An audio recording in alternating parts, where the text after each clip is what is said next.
প্রাপ্তবয়স্কদের মধ্যে জীবদ্দশার কোনো এক বা একাধিক সময় জীবন থেকে অব্যাহতি চায়নি এমন মানুষ এই পৃথিবীতে বিরল।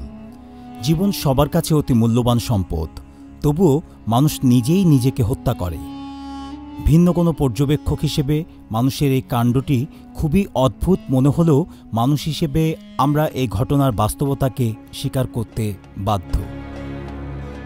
আত্মহত্যার সাথে যেমন আমাদের সমাজেই আমরা অহরহ পরিচিত হতে থাকি, আত্মঘাতী ভাবনাও আমাদের জীবন অভিজ্ঞতায় দু একবার পদচারণা করেই যায়। আত্মহত্যার সাথে আমরা যতই পরিচিত হই না কেন, এটি আমাদের কাছে রহস্যে আচ্ছন্ন একটি ঘটনা। আত্মহত্যা নিয়ে নানা গুণী নানা মত দিয়েছেন, নানান দেশে জারি করেছেন নানান রকম আইন, নানা ধর্মেও রয়েছে আত্মহত্যা বিষয়ক নানা নির্দেশনা। এদিকে চিকিৎসা বিজ্ঞানও যুগ যুগ ধরে সন্ধান করেছে আত্মহত্যার রহস্য ও সমাধান। এত কিছুর গুঞ্জনে পরিসংখ্যানও পিছিয়ে নেই, দিয়ে যাচ্ছে এই রহস্যের ধোঁয়ায় স্বচ্ছ উপাত্ত। এত সব তথ্যের মাঝে এই ভিডিওতে আমরা করব আত্মহত্যার রহস্যের সন্ধান। সুইসাইড শব্দটি এসেছে ল্যাটিন শব্দ সুইসাইডিয়া থেকে, যার অর্থ নিজেকে হত্যা করা। আত্মহত্যা বা আত্মহনন ইংরেজি শব্দ সুইসাইড হচ্ছে কোনো ব্যক্তি কর্তৃক ইচ্ছাকৃতভাবে নিজের জীবন বিসর্জন দেয়া বা স্বেচ্ছায় নিজের প্রাণনাশের প্রক্রিয়া বিশেষ। মানুষ নিজেকে বিভিন্ন কারণে বিভিন্ন উপায়ে হত্যা করে। যারা আত্মহত্যা করে না তাদের মধ্যেও অধিকাংশ আত্মহত্যা করার কথা চিন্তা করে। আত্মহত্যা করার এই চিন্তাকেই বলা হয় আত্মঘাতী ভাবনা। একে আত্মহত্যার প্রাথমিক অবস্থা বলে ধরা হয়। অনেকে শুধু চিন্তাতেই সীমাবদ্ধ থাকে না, চেষ্টাও করে। আত্মহত্যার চেষ্টা হল মানসিক অবসাদজনিত গুরুতর উপসর্গ। আত্মহত্যার ধারণাটা কিভাবে আসে, এ ব্যাপারে বিশেষজ্ঞদের ধারণা কেমন? বিভিন্ন কিংবদন্তি, রাষ্ট্র ও ধর্ম এই ব্যাপারে কেমন ধারণা পোষণ করেছে? সময়ের সাথে সাথে আত্মহত্যার প্রতি পৃথিবীর দৃষ্টিভঙ্গির বিবর্তন দেখা যায়। প্রাচীন এথেন্সে রাষ্ট্রের অনুমোদন ব্যতীত আত্মহত্যা করলে সাধারণ কবরস্থানে কবর দেওয়া হতো না, শহরের বাইরে কবর দেওয়া হতো এবং কোনো স্মৃতিফলক ব্যবহার করতে দেওয়া হতো না। প্রাচীন রোমে আত্মহত্যা প্রাথমিকভাবে অনুমোদিত ছিল, কিন্তু রাষ্ট্রীয় সম্পদের ক্ষতি হওয়ার কারণে পরবর্তীতে তা নিষিদ্ধ করে দেওয়া হয়। প্লেটোর দ্বিধাবিভক্তি অবস্থায় অ্যারিস্টটল আত্মহত্যার সব ধরনের পন্থার নিন্দা জানিয়েছিলেন। নেপোলিয়ন বেনাপোর্ট বলেছিলেন, আত্মহত্যা জীবনের সবচেয়ে বড় কাপুরুষতার পরিচয়। খ্রিস্টান ইউরোপে আত্মহত্যাকে পাপ এবং 452 সালে আর্লেসের কাউন্সিলে আত্মহত্যাকে শয়তানি কাজ হিসেবে ঘোষণা করা হয়েছিল। তবে খ্রিস্টান চার্চ কর্ডোভার শহীদদের জন্য আত্মহত্যা অনুমোদিত ছিল। 1670 সালে ফ্রান্সের লুই চতুর্দশী অত্যন্ত খারাপ একটা ফৌজদারি অধ্যাদেশ জারি করে। আদেশ অনুযায়ী মৃত ব্যক্তির শরীর রাস্তায় টেনে এনে মাথা নিচু করে আবর্জনা দিয়ে আবৃত করা হতো ও তার সমস্ত সম্পত্তি জব্দ করা হতো। রেনেসাঁর সময় থেকে আত্মহত্যার প্রতি দৃষ্টিভঙ্গি ধীরে ধীরে পরিবর্তিত হতে থাকে। সেকুলারিজম আসার পর আত্মহত্যার প্রতি ধর্মীয় ও ঐতিহ্যগত দৃষ্টিভঙ্গি নিয়ে প্রশ্ন উত্থাপিত হয় ও আধুনিক দৃষ্টিকোণ দিয়ে আত্মহত্যাকে ব্যাখ্যা করা হয়।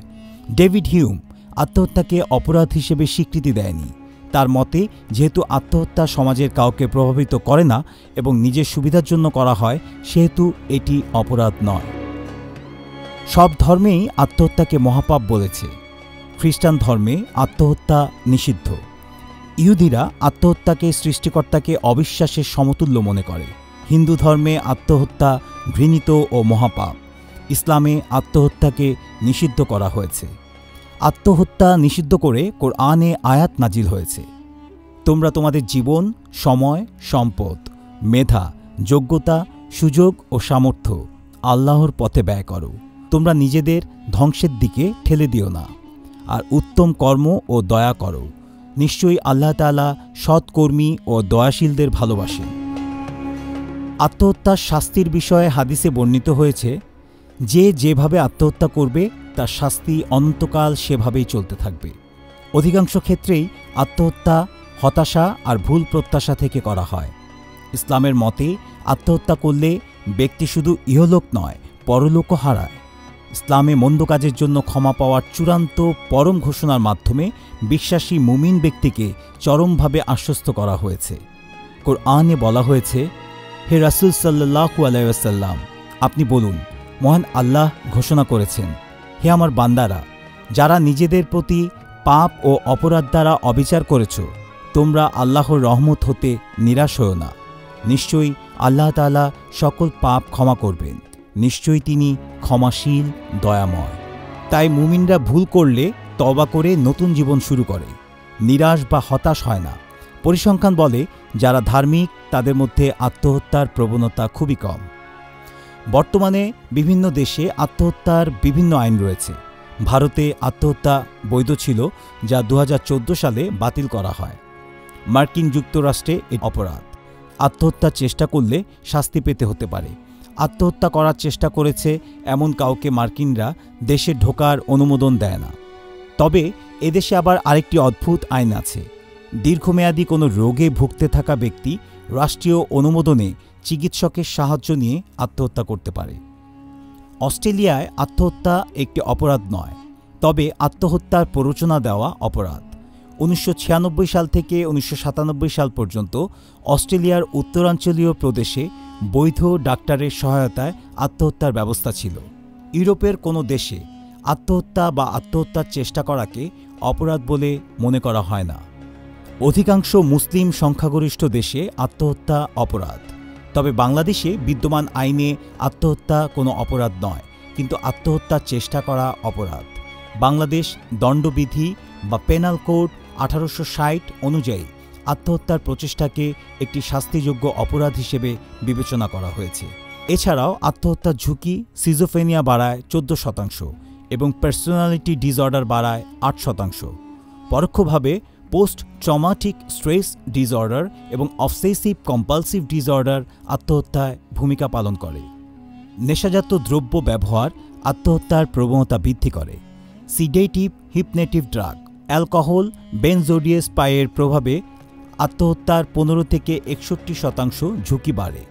যেসব দেশে বেশি পরিমাণে অ্যালকোহল ব্যবহার করে সেসব দেশে আত্মহত্যার হার তুলনামূলকভাবে বেশি। মদ্যপ হিসেবে যারা চিকিৎসা গ্রহণ করে তাদের মধ্যে 2 থেকে 4% ব্যক্তি আত্মহত্যা করে। হেরোইন ব্যবহারকারীদের মধ্যে 35% আত্মহত্যা করে। বয়সন্ধিকালে অ্যালকোহলের অপব্যবহারের কারণে ঝুঁকি অনেক বেশি। ধূমপান মস্তিষ্কে আত্মহত্যার প্রবণতা বৃদ্ধি করে। এমনকি কোকেন, ম্যাথামফেটামিন ও ইনহেলার ব্যবহারকারীদের আত্মহত্যার ঝুঁকি 20 থেকে 65%। রোগাক্রান্তদের মধ্যে যারা জুয়া খেলে তাদের মধ্যে 12 থেকে 24% আত্মহত্যা করে। শারীরিক অসুস্থতাজনিত কারণেও আত্মহত্যার প্রবণতা লক্ষ্য করা যায়। দীর্ঘস্থায়ী মাথা ব্যথা, মস্তিষ্কের আঘাত, cancer, kidney failure, HIV, systemic lupus erythematosus, insomnia, sleep apnea ইত্যাদিতে আক্রান্ত রোগীদের মধ্যে আত্মহত্যার প্রবণতা দেখা যায়। এছাড়াও মানসিক অস্বাভাবিকতা, হাইপোথাইরয়েডিজম, মস্তিষ্কের টিউমার এবং বিভিন্ন ঔষধের পার্শ্ব প্রতিক্রিয়াও আত্মহত্যার কারণ ঘটায়। নিম্ন স্তরের মস্তিষ্ক প্রাপ্তি, নিউরোট্রফিক ফ্যাক্টর, BDNF এর উভয়ই সরাসরি আত্মহত্যার সাথে সম্পর্কিত। যৌন নিপীড়নের কারণে 20% আত্মহত্যা ঘটে থাকে। প্রহসন বা কুসংস্কার থেকে রক্ষা পেতে শৈশবে যৌন নির্যাতন, পারিবারিক অশান্তি, প্রতারণার শিকার ও সৎ পিতামাতাও আত্মহত্যার অনুঘটক হিসেবে ভূমিকা রাখে। আত্মহত্যার একটি গুরুত্বপূর্ণ কারণ হল দারিদ্র্য। প্রতি বছর 2 লাখেরও বেশি দরিদ্র কৃষক আত্মহত্যা করে। চীনে শহরের চেয়ে গ্রামের দরিদ্র জনগোষ্ঠীর মধ্যে আত্মহত্যার হার 3 গুণ বেশি। মিডিয়াও আত্মহত্যার প্রভাবক হয়ে ওঠে অনেক সময়। আত্মহত্যাকে অতিমাত্রা ইতিবাচকভাবে উপস্থাপন করা, এটা প্রশংসা করা, এটাকে রোমান্টিসাইজ করা, আত্মহত্যার নির্দিষ্ট উপায়ে বিস্তারিত বর্ণনা করা ইত্যাদি ঘটনা আত্মহত্যার ব্যাপারে মানুষকে প্ররোচিত করে। এটাকে আর্থের প্রভাব বা ছোঁয়াচে আত্মহত্যা বলা হয়। আত্মঘাতী হামলার মাধ্যমে আত্মহত্যা করার দৃষ্টান্ত দেখা যায়। নিজের শরীরে বোমা বেঁধে বা অন্য কোনোভাবে নির্দিষ্ট উদ্দেশ্যে নিজের জীবন বিসর্জন দিয়ে দেওয়াকে আত্মঘাতী হামলা বলা হয়। হতাশা, জীবনের আনন্দ হারিয়ে যাওয়া, বিষণ্ণতা, উদ্বিগ্নতা, সমস্যা সমাধানের সক্ষমতা কমে যাওয়া, অন্যের বোঝা হওয়া, নিজেকে সমাজ বহির্ভূত মনে করা ইত্যাদিও আত্মহত্যার কারণ হিসেবে দেখতে পাওয়া যায়। মানুষ বিভিন্ন পদ্ধতিতে আত্মহত্যা করে থাকে। বেশিরভাগ দেশে গলায় ফাঁস দিয়ে বেশি আত্মহত্যা করা হয়, যা প্রায় ৬০ থেকে ৮৬%। ৫৩% পুরুষ এবং ৩৯% নারী এই পদ্ধতি অবলম্বন করে। উন্নয়নশীল দেশে বিষ পান করে আত্মহত্যার প্রবণতা বেশি দেখা যায়, যা ৬০ থেকে ৭৫%। উন্নত দেশে ড্রাগ ওভারডোজ করে ৮৫% আত্মহত্যার ঘটনা ঘটে। এছাড়াও আগ্নেয়াস্ত্র দিয়ে, পানিতে ডুবে, লাফিয়ে, গাড়ি দুর্ঘটনায়, মাদকের অপব্যবহার করেও প্রচুর আত্মহত্যার ঘটনা ঘটে। বিশ্বে ১৫ থেকে ২৯ বছর বয়সীদের মধ্যে আত্মহত্যার সংখ্যা সবচেয়ে বেশি। উন্নত বিশ্বে ৩০% আত্মহত্যা ঘটে অল্প বয়সীদের মধ্যে। নারীর তুলনায় ১.৮ গুণ বেশি পুরুষ আত্মহত্যা করে। একটি মজার পরিসংখ্যান হল, প্রতি বছর ক্রিসমাসে আত্মহত্যা কমে এবং পুরুষদের জন্মদিনে আত্মহত্যার ঘটনা বেশি ঘটে থাকে। ইসলাম ধর্মে আত্মহত্যাকারীকে লানত করা হয়েছে, তবে মানসিক বিকারগ্রস্ত হয়ে কেউ আত্মহত্যা করলে নিশ্চয়ই আল্লাহ মাফ করে দিবেন।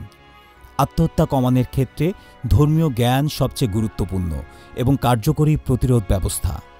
পরিবারের ও বন্ধুবান্ধবের সাথে সময় কাটানো ও সুসম্পর্ক বজায় রাখলে আত্মহত্যার ঝুঁকি কমে। আত্মহত্যার জন্য দায়ী কারণগুলো চিহ্নিত করে সমাধান করা জরুরি।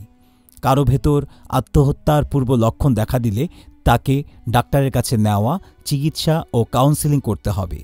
আত্মহত্যার খবর প্রচারের সময় সংবাদ মাধ্যমগুলো নির্ধারিত নীতিমালা মেনে সংবাদ প্রচার করতে হবে।